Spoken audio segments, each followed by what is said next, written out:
एक बार की बात है, जादूपुर नाम के एक गांव में करतब दिखाती एक औरत एक रेड्डी के लिए गांव में आती है। आइए आइए मेहरबान कदरदान, खाइए रोहड़ा के ताजे ताजे केले। कभी खाए नहीं होंगे ऐसे केले। पीले पीले केले खाइए।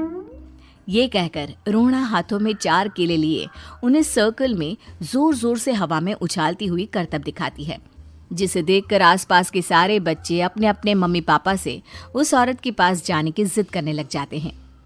पापा, ऐसा तो सर्कस में बॉल से होता है ना, ये आंटी तो केले से कर रही है। चलिए ना पापा, देखते हैं। रोहड़ा एक पतली सी तार पर चलती हुई केलों से करतब दिखाती है। आते जाते सभी लोग बाहर रुककर उसके करतब देखते हैं और वाह वाही करते नहीं थकते। जैसे ही एक आदमी पास आकर उसे पैसे देने लग जाता है, तब वो कहती है, अरे नहीं नहीं साहब, मैं करतब तो बच्चों के मन को बहलाने के लिए करती हूँ। धंधा तो मेरा केले का है। पीछे देखो मेरी रिड्डी, जो भी मेरे केले खाएगा मेरी तरह चुस्त दुरुस्त और तंदुरुस्त हो जाएगा। पता चलता है क्या कि मेरी उम्र 55 की है। अरे पर ऐसे ठंड के मौसम में कोई केला क्यों खाएगा? ये ऐसे वैसे केले नहीं है साहब, ये शरीर में गर्मी देते हैं। ठंड को दूर भगाए जो भी रोहिणा के केले खाए। पापा, अगर मुझे केले नहीं मिले तो मैं घर नहीं जाऊंगी। तभी उसके पापा कहते हैं कि बेटा, केले ठंड में कभी गर्मी नहीं देते। ये सब कहने की बातें हैं, सामान बेचने का तरीका है इनका। पर पिंकी नहीं मानती। मैं केले खाऊंगी। पिंकी की जिद के आगे नत्थू हार जाता है और उसे केले खरीद कर दे देता है। पिंकी खुश होकर केले घर ले आकर खाती है। अब मैं भी करतब करूंगी, कितना मजा आएगा। जादुई केले। पिंकी पहला केला खत्म भी नहीं करती कि वो बेहोश हो जाती है। दूसरे केले से एक काला धुआं आता है और रोहड़ा चुड़ैल बनकर बाहर निकल आती है। मेरे भूतिया केले बच्चे न खाए, ऐसा हो ही नहीं सकता।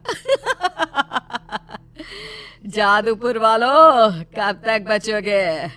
आ गई हूं मैं रोहड़ा, जिसका कोई नहीं कर सकता सामना। रोहड़ा पिंकी को गोद में उठाकर काले धुएं में कहीं गायब हो जाती है। शाम के वक्त नत्थू घर लौटता है और पिंकी को घर में ना पाकर उसकी माँ से कहता है, माँ पिंकी कहाँ है?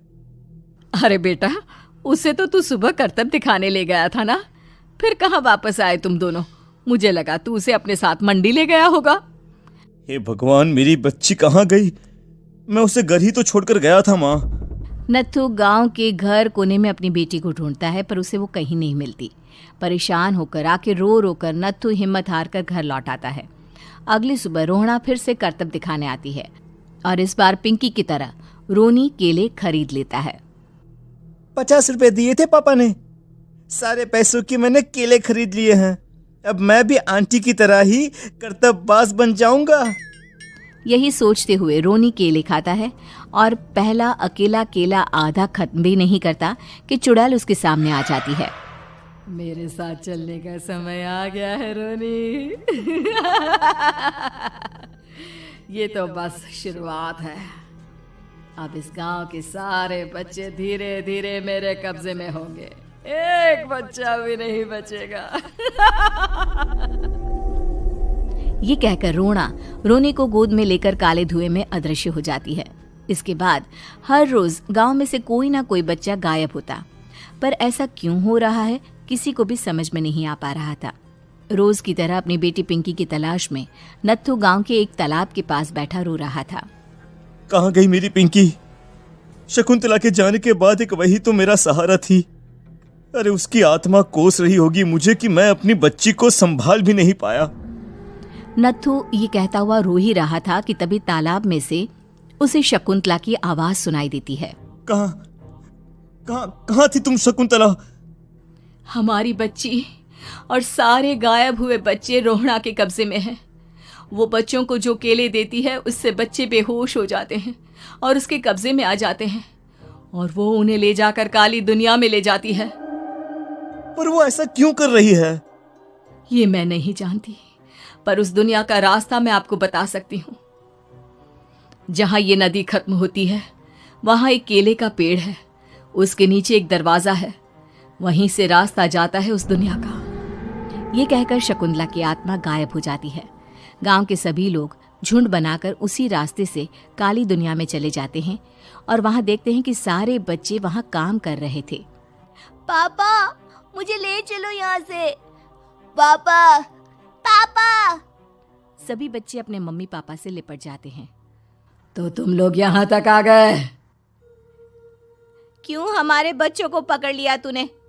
तुझे शिकार ही बनाना है तो ले, हम सब आ गए हैं, हमें खा ले।